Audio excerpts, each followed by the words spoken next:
Hello दोस्तों, स्वागत है आपका आपके अपने YouTube चैनल पर। आज हम आप लोगों के साथ में MP सीरीज के अंतर्गत एक बड़ा ही अच्छा टॉपिक डिस्कस करने वाले हैं। आज हम आप लोगों के साथ में डिस्कस करने वाले हैं मध्य प्रदेश में उद्योगों के बारे में। बड़ा ही महत्वपूर्ण टॉपिक हो जाता है मध्य प्रदेश में उद्योगों का। यदि एग्जाम के दृष्टिकोण से यदि हम बात करें तो चाहे MPPSC का एग्जाम हो या MPSI का एग्जाम हो या व्यापम का कोई भी एग्जाम हो, प्रत्येक एग्जाम के अंतर्गत हमें यहां से कोई ना कोई क्वेश्चन एग्जाम में जरूर देखने के लिए मिलते हैं। तो आइए बात करते हैं मध्य प्रदेश में उद्योगों के बारे में। आज हम आप लोगों के साथ में मध्य प्रदेश में उद्योगों के बारे में तीसरा टॉपिक डिस्कस करने वाले हैं। इससे रिलेटेड दो वीडियोस हम आप लोगों के साथ में पहले ही डिस्कस कर चुके हैं और उसे हमने अपलोड भी कर दिया है। यदि आप चाहो तो उन वीडियोस को जाकर हमारी प्लेलिस्ट के अंतर्गत उन सभी वीडियोस को आप देख सकते हैं और सभी इस टॉपिक को प्रॉपर वे के अंतर्गत एक दूसरे से कनेक्ट कर सकते हैं। तो आइए बात करते हैं मध्य प्रदेश में उद्योगों के बारे में। यदि देखते हैं, सबसे पहले तो यह प्रश्न उठता है कि मध्य प्रदेश की यदि बात करें या संपूर्ण यदि भारत की बात करें तो उद्योगों को कौन कौन से आधार पर बांटा जा सकता है। तो याद रखना, मोटे तौर पर उद्योगों को तीन आधार पर बांटा जाता है। सबसे पहले यदि हम देखें तो कृषि के आधार पर उन्हें बांटा जाता है, दूसरा वनों के आधार पर बांटा जाता है और खनिजों के आधार पर उद्योगों को बांटा जाता है। आज हम आप लोगों के साथ में कृषि पर आधारित उद्योगों के बारे में बात करने वाले हैं। अगले वीडियोस के अंतर्गत हम आप लोगों से वन आधारित उद्योग और खनिज आधारित उद्योगों पर बात करेंगे। तो आइए बात करते हैं मध्य प्रदेश में ऐसे उद्योग जिन्हें हम देखते हैं जो कृषि पर आधारित होते हैं। तो सबसे पहले हम जानते हैं कृषि आधारित उद्योग के अंतर्गत सबसे बड़ा और सबसे अच्छा उद्योग हमें कौन सा देखने के लिए मिलता है। तो आपको पता होना चाहिए, वह उद्योग हमें देखने के लिए मिलता है चीनी मिल वाला उद्योग। बड़ा ही महत्वपूर्ण हो जाता है। जैसे कि हम जानते हैं हमारा भारत, और बात करें हमारे मध्य प्रदेश की भी, तो इसके अंतर्गत कई सारे लोग हमें यहाँ पर किसान देखने के लिए मिलते हैं और उनकी जीविका कहाँ से चलती है। तो ज़्यादा करके जो हम देखते हैं खेती के कार्य कर ही खेती पर ही वह आश्रित होते हैं और खेती के द्वारा ही उनका जीवन चलता है। इसलिए बड़ा महत्वपूर्ण हो जाता है कृषि पर आधारित उद्योग। कौन सा उद्योग? चीनी मिल उद्योग। तो सबसे पहले यदि वर्तमान में बात करें तो मध्य प्रदेश के अंतर्गत हमें 26 चीनी मिलें देखने के लिए मिलती है। कितनी? वर्तमान में यदि 2020 तक यदि बात करें तो 26 चीनी मिलें हैं हमारे मध्य प्रदेश के अंतर्गत। आप सबसे पहला एक प्रश्न ऐसा पूछा जाता है कि बताइए मध्य प्रदेश की सबसे पहली चीनी मिल कौन सी है। तो याद रखना, मध्य प्रदेश की सबसे पहली चीनी मिल हमें देखने के लिए मिलती है जावरा के अंतर्गत। और जावरा आता कहां पर है? तो जावरा हमें देखने के लिए मिलता है रतलाम जिले में। इसकी स्थापना कब हुई थी? इसे कब स्थापित किया गया था? तो 1934 के अंतर्गत हमें इसे देखने के लिए मिलता है। मध्य प्रदेश के अंतर्गत पहली चीनी मिल 1934 के अंतर्गत जावरा रतलाम के अंतर्गत स्थापित की गई थी। उसके पश्चात एक और प्रश्न आता है कि बताइए मध्य प्रदेश की सबसे बड़ी चीनी मिल कौन सी है। तो याद रखना, मध्य प्रदेश की सबसे बड़ी चीनी मिल हमें देखने के लिए मिलती है जो बरलाई में आती है। और बरलाई आता कहाँ पर है? तो बरलाई हमें देखने के लिए मिलता है इंदौर में। कुछ किताबों के अंतर्गत इसका जो जिला दिया गया है देवास दिया गया है, किंतु याद रखना जो बरलाई हमें देखने के लिए मिलता है वह इंदौर में देखने के लिए मिलता है। और मध्य प्रदेश की सबसे बड़ी चीनी मिल हमें वहीं पर देखने के लिए मिलती है, बरलाई इंदौर में। के पश्चात कई सारी चीनी मिलें हैं, बड़ी ही महत्वपूर्ण हो जाती है। कई बार चीनी मिलें एग्जाम के अंतर्गत पूछी जाती है। कुल मिलाकर 26 है। 26 में से कुछ महत्वपूर्ण है। महत्वपूर्ण चीनी मिलों के बारे में आप लोगों से डिस्कस करूंगा। एक चीनी मिल होती है केलारस चीनी मिल, बड़ी ही महत्वपूर्ण है केलारस चीनी मिल। एग्जाम में पूछा गया है कि केलारस चीनी मिल कहां पर है। तो याद रखना, केलारस चीनी मिल हमें देखने के लिए मिलती है मुरैना में। और उसकी यह खासियत है कि यह चीनी मिल सहकारी चीनी मिल के अंतर्गत आती है। उसके पश्चात बात करें कि मां पीताम्बरा चीनी मिल बड़ी ही महत्वपूर्ण हो जाती है। जब भी मां पीताम्बरा की बात होती है तो हमें याद आता है दतिया, क्योंकि दतिया के अंतर्गत मां पीताम्बरा का बड़ा ही भव्य मंदिर हमें देखने के लिए मिलता है। हमारे यदि बात करें तो भारत और उसके जो हमारे भारत से जो देश आजाद हुए, बांग्लादेश की बात करो, पाकिस्तान की यदि बात करो, तो सबसे पहले हमें देखने के लिए मिलता है 51 शक्तिपीठ हुआ करते थे। और 51 शक्तिपीठ में से एक शक्तिपीठ हमें देखने के लिए मिलता है मां पीताम्बरा शक्तिपीठ। है कहां पर? तो दतिया के अंतर्गत है। तो इन्हीं हमारी देवी मां के नाम पर ही क्या बना लिया गया? मां पीताम्बरा चीनी मिल का निर्माण किया गया है 2017 के अंतर्गत। आता कहां पर है? तो दतिया में आता है, याद रखना। उसके पश्चात आता है डबरा चीनी मिल, बड़ी ही महत्वपूर्ण हो जाती है डबरा चीनी मिल। आपने सुना होगा ग्वालियर की एक तहसील का नाम है डबरा, उसी के नाम पर डबरा चीनी मिल का निर्माण कर दिया गया। एग्जाम में पूछा जा सकता है कि बताइए डबरा चीनी मिल कहां पर है? तो ग्वालियर के अंतर्गत है। और आपने एक सुना होगा डबरा हवाई अड्डा भी आपको देखने के लिए मिलता है कहां पर? तो ग्वालियर के अंतर्गत। तो इस प्रकार से एक तरफ क्या करते हैं, चीनी मिलों के नाम दे देते हैं, और दूसरे तरफ क्या करते हैं, जिलों के नाम दे देते हैं, और आपको एग्जाम के अंतर्गत उसे मैच करना पड़ता है। ऐसे कई सारे क्वेश्चन हम यदि देखें तो हमें एग्जाम में देखने के लिए मिलते हैं। हमने देखा सबसे पहले कौन सा उद्योग?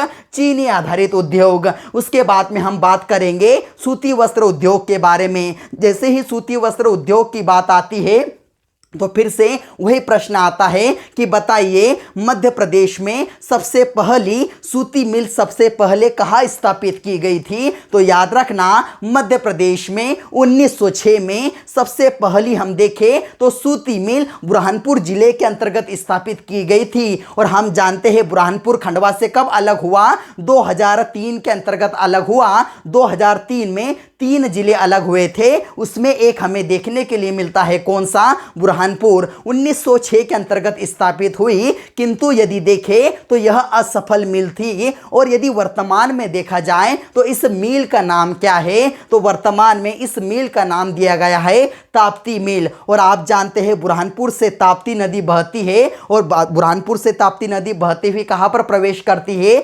महाराष्ट्र में प्रवेश कर जाती है। और इसी के नाम पर इस मिल का नाम कर दिया गया है ताप्ती मिल। और आपको एक बात और पता होना चाहिए, ताप्ती नदी को सूर्यपुत्री के उपनाम से भी जाना जाता है, यह बात आपको पता होना चाहिए। उसके पश्चात यदि देखें तो हमने देखा ताप्ती मिल तो क्या रही? सबसे पहले मध्य प्रदेश में स्थापित होने वाली पहली मिल रही। कब स्थापित हुई? 1906 के अंतर्गत, जो क्या थी? असफल थी। तो सफल मिल कौन सी रही? उसके एक साल बाद अर्थात 1907 में मालवा मिल। नाम तो सुना होगा मालवा मिल का, बड़े ही फेमस मिल है जो हमें इंदौर में देखने के लिए मिलती है। और यदि बात करें तो इंदौर की जब भी बात आती है तो इंदौर कई सारी चीजों के लिए प्रसिद्ध है। जैसे हम यदि देखें तो मध्य प्रदेश की व्यावसायिक राजधानी कहलाता है, वित्त राजधानी भी यदि हम देखें तो उसे कह सकते हैं। उसके पश्चात हम देखें खेल राजधानी के नाम से जाना जाता है। कई सारे कपड़ों के लिए फेमस है, जैसे रेडीमेड गारमेंट्स के लिए फेमस है, वस्त्र के लिए फेमस है। इस प्रकार से कई सारे चीजों के लिए इंदौर फेमस है। तो यदि परीक्षा में आए कि बताइए सबसे ज्यादा कपड़े की मिलें कहां पर पाई जाती है, तो याद रखना सबसे ज्यादा कपड़े की मिलें हमें देखने के लिए मिलती है कहां पर? तो इंदौर में देखने के लिए मिलती है। तो सबसे ज्यादा सूती कपड़ा मिले इंदौर में। उसके पश्चात दाल मिले की बात करते हैं। दाल जो होती है वह भी कृषि आधारित उद्योग है ना, तो सबसे ज्यादा दाल मिले हमें देखने के लिए मिलती है इंदौर में, और इंदौर से सटे उज्जैन में। उसके पश्चात दाल आया तो चावल मिल भी देखने के लिए मिलेंगी। तो चावल मिल हमें देखने के लिए मिलती है इंदौर में और भोपाल में। उसके पश्चात दाल हो गई, चावल हो गया। उसके पश्चात आ जाता है हमारे पास में ऑयल मिले, बड़ी ही महत्वपूर्ण हो जाती है ऑयल मिल। हम जानते हैं जो मुरैना वाला एरिया है, जो चंबल वाला एरिया है जिससे चंबल नदी प्रवाहित होती है, उसके अंतर्गत यदि हम देखें चंबल संभाग के अंतर्गत जो मुरैना है उसमें सबसे ज्यादा हम देखें तो सरसों का उत्पादन उत्पादन होता है और वहाँ की मुख्य जो फसल हमें देखने के लिए मिलती है गन्ना और सरसों। तो सबसे ज़्यादा सरसों और गन्ने का उत्पादन होने के कारण क्या पर है, वहाँ पर सबसे ज़्यादा ऑयल मिलें देखने के लिए मिलती है। किसकी चीज़ की ऑयल मिले, सरसों के तेल की सबसे ज़्यादा ऑयल मिले हमें देखने के लिए मिलती है। उसके पश्चात बात करें कि मध्य प्रदेश में जूट उद्योग हमें कहाँ पर देखने के लिए मिलता है, तो मध्य प्रदेश में जूट उद्योग हमें देखने के लिए मिलता है सतना में। अधिकतर जो हमारा एरिया जो होता है सतना का ही देखने के लिए मिलता है जूट उद्योग के लिए। उसके पश्चात बात करें कि डेयरी फार्म कहाँ पर है, मध्य प्रदेश में। तो आपने मध्य प्रदेश में सुना होगा एक स्थान का नाम जिसे कहते हैं बाबई, और बाबई आता है होशंगाबाद में।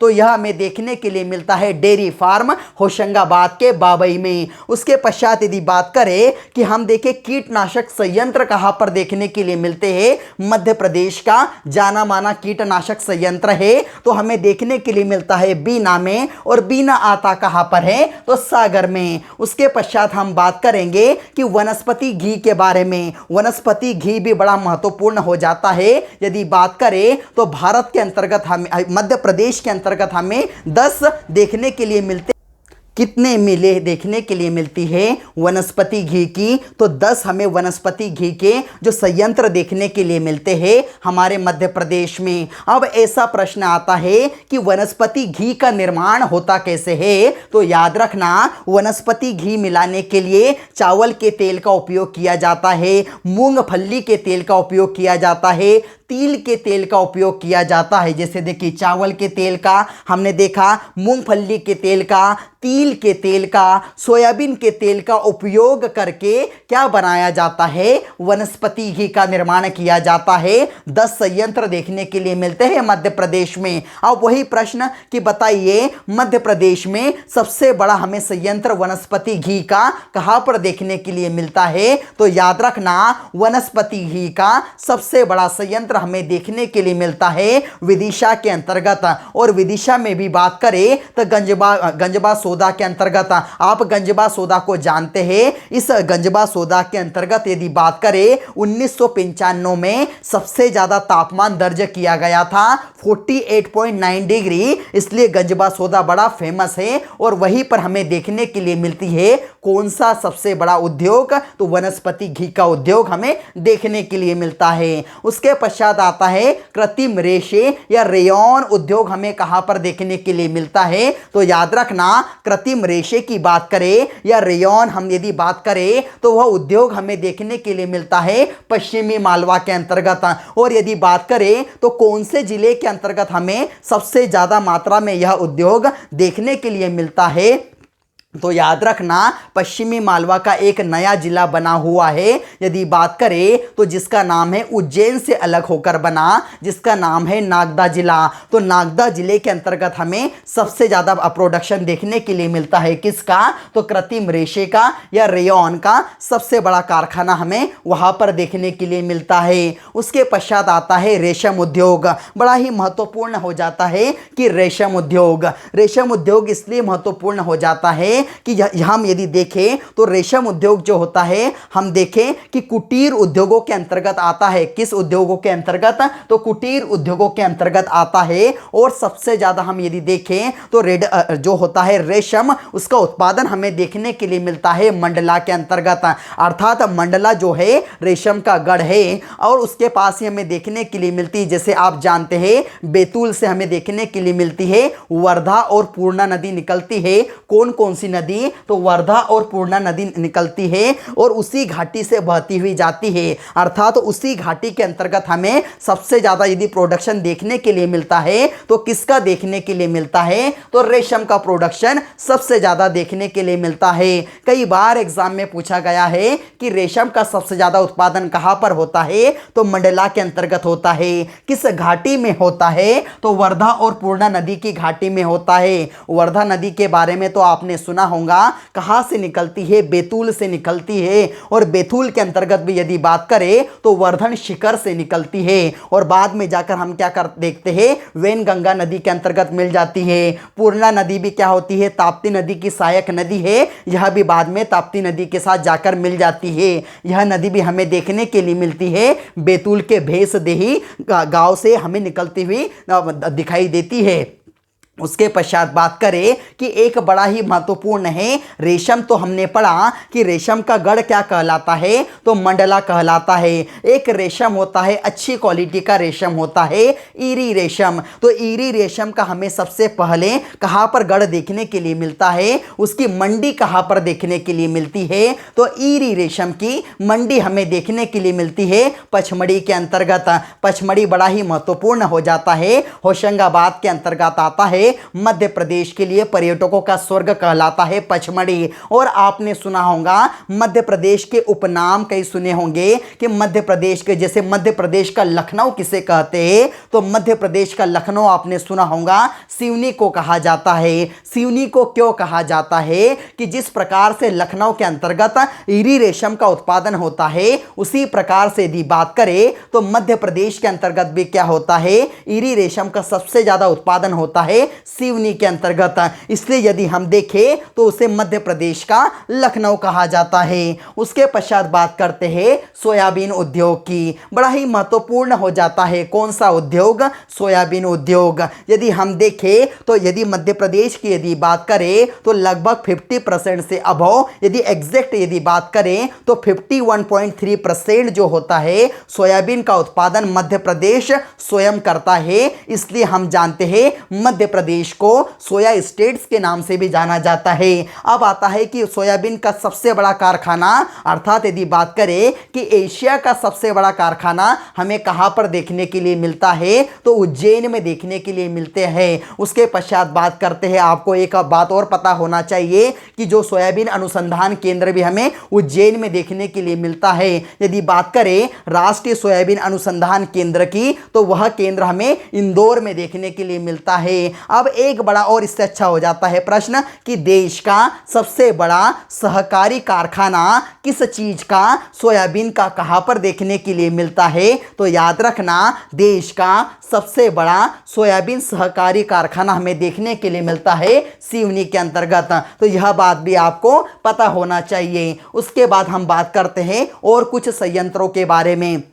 यदि देखें कि ऑयल एंड पशु आहार संयंत्र हमें कहां पर देखने के लिए मिलता है, तो ऑयल एंड पशु आहार संयंत्र हमें देखने के लिए मिलता है मुरैना में। उसके पश्चात जीवाणु खाद्य संयंत्र हमें देखने के लिए मिलता है भोपाल में। उसके पश्चात यदि बात करें तो ये महत्वपूर्ण संयंत्र हो जाते हैं ऑयल एंड पशु आहार संयंत्र एंड जीवाणु खाद्य संयंत्र। उसके पश्चात मध्य प्रदेश के अंतर्गत क्या होता है, खाद्य प्रसंस्करण लगाए गए हैं केंद्र सरकार के द्वारा। यदि बात करें तो 6 यदि हम देखें तो खाद्य प्रसंस्करण लगाए गए हैं हमारे मध्य प्रदेश के अंतर्गत।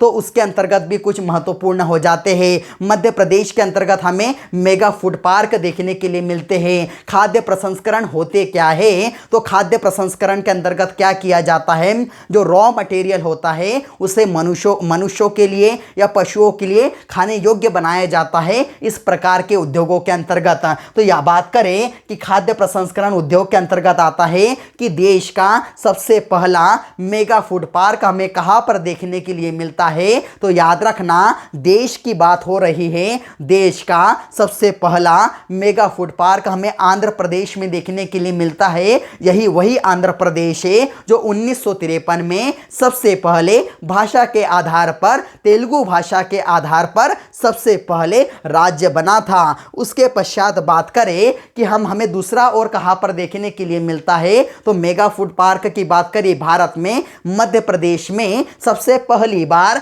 मेगा फूड पार्क कहां पर स्थापित किया गया था, तो कसरावत के अंतर्गत। कसरावत आता कहां पर है, तो खरगोन के अंतर्गत हमें देखने के लिए मिलता है मेगा फूड पार्क। और निजी क्षेत्रों के द्वारा भी हम यदि देखें मध्य प्रदेश में मेगा फूड पार्क स्थापित किया गया है। निजी क्षेत्र का मेगा फूड पार्क हमें देखने के लिए मिलता है कहां पर, देवास वाले एरिया के अंतर्गत हमें देवास जिले में हमें देखने के लिए मिलता है। उसी प्रकार से कई सारे यूनिट्स हमें देखने के लिए मिलती है। जैसे प्रश्न आता है बार बार कि बताइए, अब खाद्य हम उसके बारे में बात करेंगे। यह तो हमने मेगा फूड पार्क के बारे में बात करी, अब हमें पार्क देखने के लिए मिलते हैं। तो आता है कि सबसे पहला यदि बात करें तो मध्य प्रदेश का प्रथम खाद्य प्रसंस्करण हमें उद्योग कहाँ पर देखने के लिए मिलता है। तो मध्य प्रदेश का सबसे प्रथम खाद्य प्रसंस्करण उद्योग हमें देखने के लिए मिलता है बाबई के अंतर्गत। और बाबई आपसे मैंने कहाँ पर आता है, तो बाबई आता है होशंगाबाद के अंतर्गत। ऊपर ही पढ़ा था अभी, डेयरी फार्म जहां पर है बाबई में है। उसके पश्चात हमें देखने के लिए मिलता है मालनपुर के अंतर्गत। तो मालनपुर आता कहां पर है, भिंड में आता है। उसके पश्चात मनेरी के अंतर्गत देखने के लिए मिलता है, मनेरी हमें मंडला के अंतर्गत आता हुआ नजर आता है। उसके पश्चात जग्गा खेड़ी, जग्गा खेड़ी कहां पर आता है, मंदसौर के अंतर्गत आता है। जग्गा खेड़ी के बाद यदि बात करेंगे बोरेगांव या बोरगांव छिंदवाड़ा के अंतर्गत हमें देखने के लिए मिलता है। उसके पश्चात नीम रानी एक आता है खरगोन के अंतर्गत। तो यहाँ पर भी हमें खाद्य प्रसंस्करण देखने के लिए मिलते हैं, किंतु पहला खाद्य प्रसंस्करण हमें कहाँ पर देखने के लिए मिलता है, तो बाबई होशंगाबाद के अंतर्गत देखने के लिए मिलता है। तो यह था मेरा आज का वीडियो, मध्य प्रदेश में उद्योग, कृषि आधारित उद्योगों के बारे में। इस वीडियो के माध्यम से मैंने आप लोगों के साथ चर्चा की। अगले वीडियो के अंतर्गत मैं आप लोगों से चर्चा करूंगा वन आधारित उद्योग और खनिज आधारित उद्योगों के बारे में। आप एक इसका स्क्रीनशॉट भी लेकर रख सकते हैं और अपने अच्छे नोट्स प्रिपेयर कर सकते हैं। यदि आप लोगों को हमारा यह वीडियो अच्छा लगा हो तो इस वीडियो को ज़्यादा से ज़्यादा लाइक कीजिए, अपने दोस्तों के साथ शेयर कीजिए और हाँ, सब्सक्राइब जरूर कीजिए, जिससे क्या हो सके, आप लोगों को आने वाली नोटिफिकेशन प्रॉपर वे में मिल सके। जय हिंद।